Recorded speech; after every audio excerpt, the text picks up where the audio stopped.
What's going on, guys? This is Martyrs Brigade 99 coming to you once again with another session of Killzone Shadowfall. Alright, guys, we are at the wall. And this is probably one of the darkest Killzone Shadowfall maps. And not only is it the darkest, but guess what? It's one of my favorites. So if you guys just paid attention, we're at the objective and I just dropped the spawn beacon. And that is vitally important because you know what, even though the match just started, the opposition, they're going to be coming real soon. And with them coming, I want to make sure that to the extent that my teammates die, they're able to come back and get boots on the ground where the objective is. Now that I have already dropped the spawn beacon, guess what I can do? I can go ahead and look for some kills. And actually what I'm trying to do, and actually I fail, but what my intent was to try to go around for the flank and kill some of them from behind. Just so happened, I misstepped and I end up falling to that lower level. As you guys can see, I died. Right? So we're going to go ahead and spawn in on one of these points. You guys notice I just went on ahead and switched off to the ground support turret. And you know, like I've said, and actually let's just try to pop off with an elevated position. And when they do that, it's going to take some of the attention away from my team. And as long as that, because think about it, those guys are going to be pretty fearful of getting headshots. Now, one thing that I will say is different with Killzone Shadowfall turrets as opposed to Killzone 3 turrets. In Killzone 3, the turrets would even headshot you, right? And you would even get points for making headshots. Killzone Shadowfall, I'm not really sure if they even get you with headshots. I do know that they can get kills, but I have yet to see points given for headshots with a turret. Alright, so I don't know if they're going to incorporate that a little later on, but if not, it is what it is. You really don't have to get all that particular, you know, whether you're going solely kills or, you know, kills and headshots. It doesn't really make that much of a difference, right? Because at the end of the day, it still functions the same. Alright, so we are at Search and Destroy, Defend still. Right, and it looks like the opposition haven't really done a good job at breaking through our defenses, right? So I don't know why, and actually I don't know if it's because they're not, actually it looks like they're not doing anything. Doesn't really look like they're trying to aggress, right? Doesn't really look like they're trying to make any ground. And actually those type of teams are the best to play against because, and actually that's a good placement of a turret right there because that was a good deterrent for me to try to cross over and flank them. So it kind of prevented me from crossing that bridge. So I think that was a good placement for that particular turret. And like I said before, the support class, the way I see it, they are the brains. Right, because you really have to be mindful about the placement of, you know, either the support beacons, either the spawn beacons, the ground and air turrets, or even the supply boxes. Alright, so that guy put forth a good efforts at breaking through that shield. Right, but to no avail because I have a spawn beacon back here, and it actually looked like his team should have been back there to back him up. Like, case in point, these guys back here, they're so busy trying to spawn camp us that even if they were going to do it, they could have tried to flank us from behind on the lower levels, right? Instead of trying to come all the way from the back. Because think about it, when you flank, you can flank from both the top and the bottom, right? And that just kind of comes with practice, right? And a lot of that organized practice will come once we get the clan abilities. And I really can't reiterate that enough, but I am definitely looking forward to that.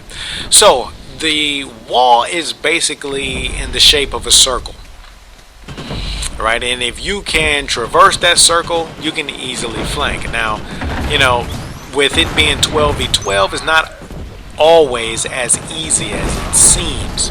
Alright, so I'm going to try to go in here with the shotty, right? But instead I'll give him a nice little back rub with the K-bar knife. But hey, I got finished off, and actually it looks like I can't be revived because I think that was a headshot.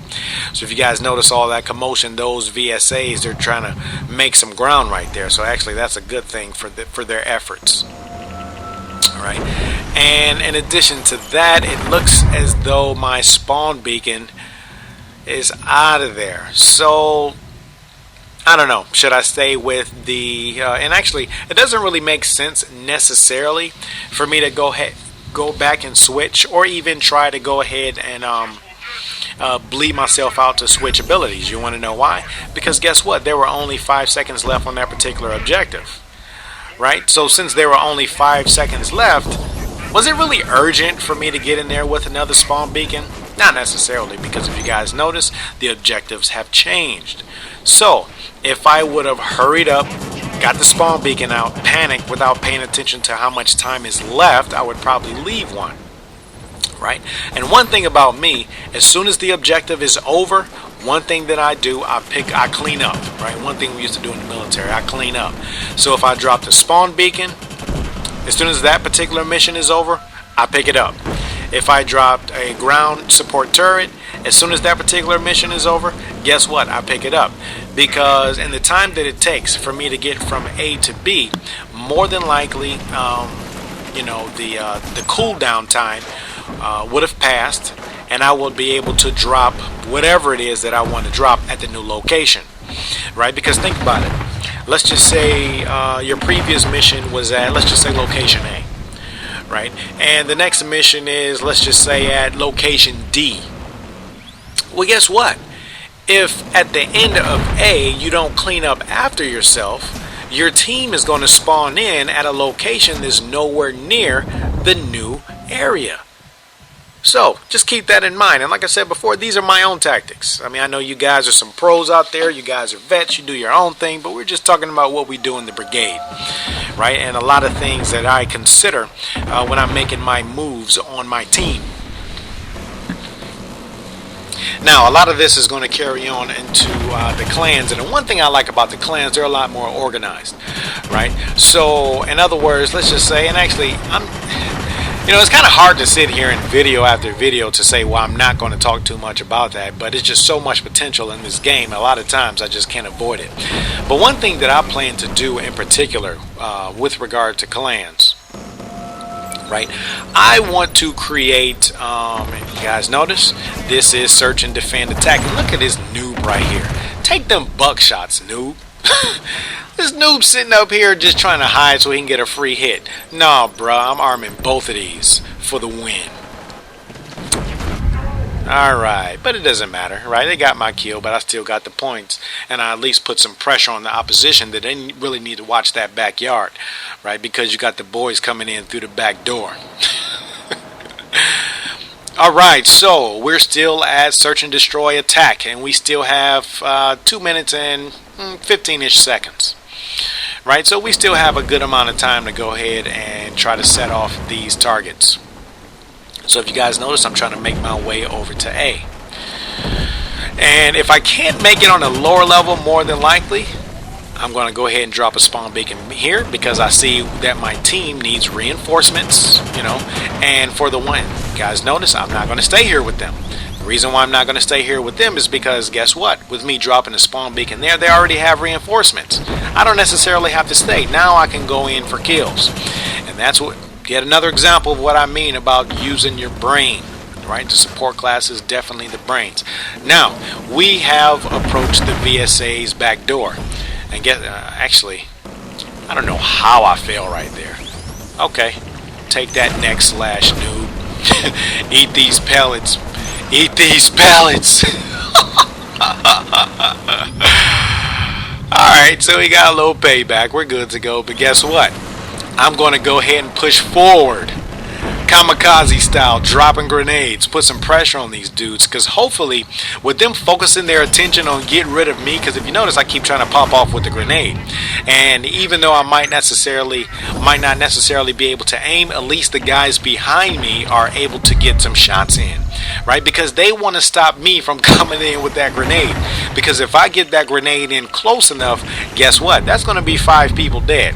And granted, they do have a spawn beacon back there, but still 5 people dead are still 5 people dead, and they still have a wave time that they have to wait for. You guys notice in the upper right hand corner, after you die, there's like a period of let's just say 5 seconds that you're going to have to wait on.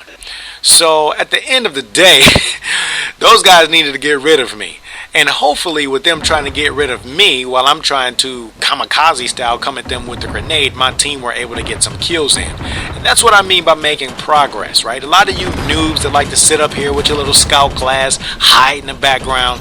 We need as much aggressive assault class and good support team members as we can take. Because despite anyone who want to get their own accomplishments done, just remember that at the end of the day, we're functioning as a team. Alright, so enough about that. Now, if you guys notice, I just went on ahead and dropped my spawn beacon right at the back of their base camp. So guess what, guys? Now we're good to go. We have good tactical placement. These guys are pretty much trapped. So it's pretty much in a good position because if you guys notice, the Hellgas are back in the back. And they pretty much have that. They basically have that whole area on lock, right? So let me just go ahead and get some neck action over here. And it looks like we are doing the capture and connect mission. Go ahead and take care of their spawn beacons so they can't do any quick spawns. Right, and looks like I died. Right, so doesn't really look like I had any local support classes with me, but it doesn't really matter because guess what? I dropped the spawn beacon. So we're back with boots on the ground. Now, speaking of back with boots on the ground, one thing that really annoys me is when I am playing on a team that does not show initiative. Now, this is what I mean. Now, although I do like playing the support class, and though I do pride myself after, helping my team and hopefully contributing to us getting to glory, at the end of the day, nothing annoys me more than having a team full of supports and they're not reviving anyone. Right? Or at least they do not make reviving teammates a priority. Or number two, you have a lot of support class, and then after I die on several occasions, I notice there are no spawn beacons. So it's almost like, dude, why in the world are you playing support if you're not going to make this a priority, and if you're not going to drop down any spawn beacons? And not only do they do those two, but they also don't do any ground or air support turrets. So it's just kind of interesting to me. Alright, but it is what it is. Alright, so we are pretty much done for the most part with this particular mission. Looks like this is the last point that we need to capture. As you guys can see, we've already taken care of B, C, D, and E. And it looks like my spawn beacon is almost out of there. So I'm just going to go ahead and take it down.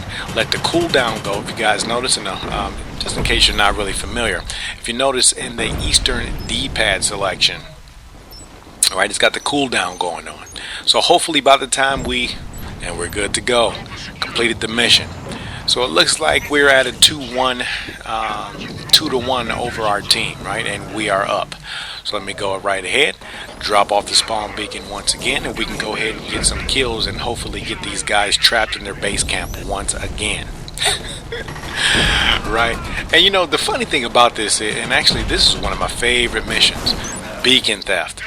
And there's so many times that I'm like returning the beacon like 3 or 4 times. It's almost hilarious.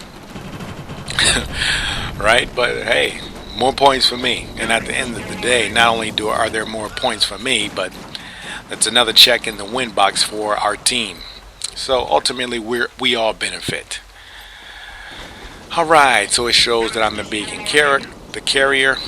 Go ahead, bring it back to this green point. Let me go ahead and tighten this guy up while we're at it. Right, so in other words, while he stole our beacon, I went on ahead and tightened him up so he couldn't return it to his point. All the while I was able to complete the beacon return for our team. Right, so I basically killed 2 birds with 1 stone right there. Alright, so now as most of you guys know, alright, let me go ahead and tighten him up with the shotty. Go ahead, prioritize reviving my team. And okay, spawn beacon still good to go, so I can still go after some kills. Right, so if you guys notice, that guy was kind of in red, and you guys may be wondering to yourself, okay, where is that night vision or that x-ray vision? Well, that's basically one of the scouts. He just went on ahead and did his it's kind of like a sonar type deal, right, where it just kind of lets you know where the opponents are. Alright, so I just took down my spawn beacon. I'm going to wait for the cooldown. If you guys notice, I stopped going after kills, but I'm still going to make priority reviving my teammates. If you guys notice, even though they're still getting kills, even though I could, I'm going to sit right here, wait till my cooldown is off, and then I'm going to drop down the spawn beacon. Now I'm back at action.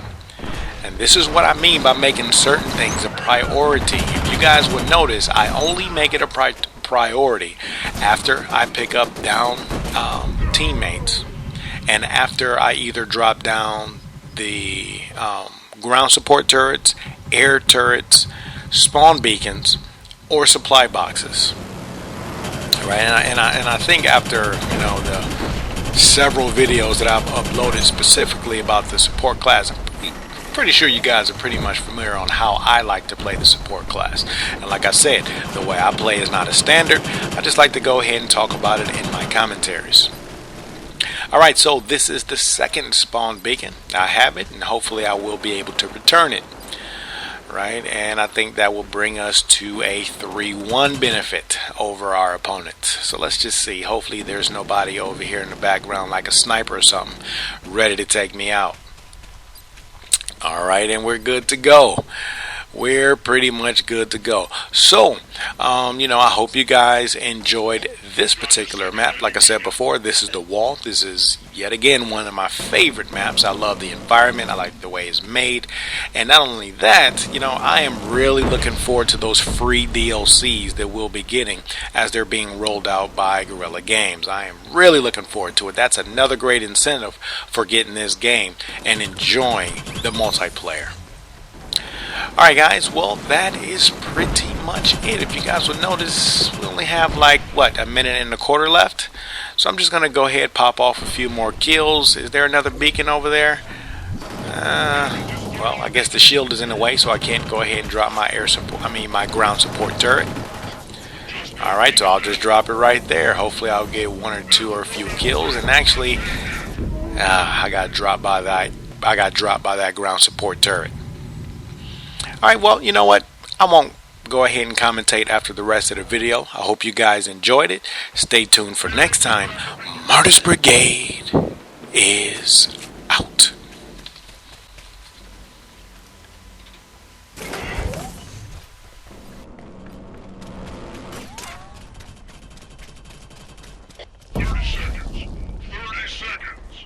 I am humbled by the magnificent example that you, my people, have set. The workers and artisans among you who toil and ask not for acclaim, but accept the honor of your leaders. The soldiers and warriors who burn with cold fire and unyielding resolve, never flinching before the guns of our adversaries. The teachers and commissars who hold the very soul of our people in their hands, shielding it from the lies of the treacherous and disloyal. You seek reward in service alone.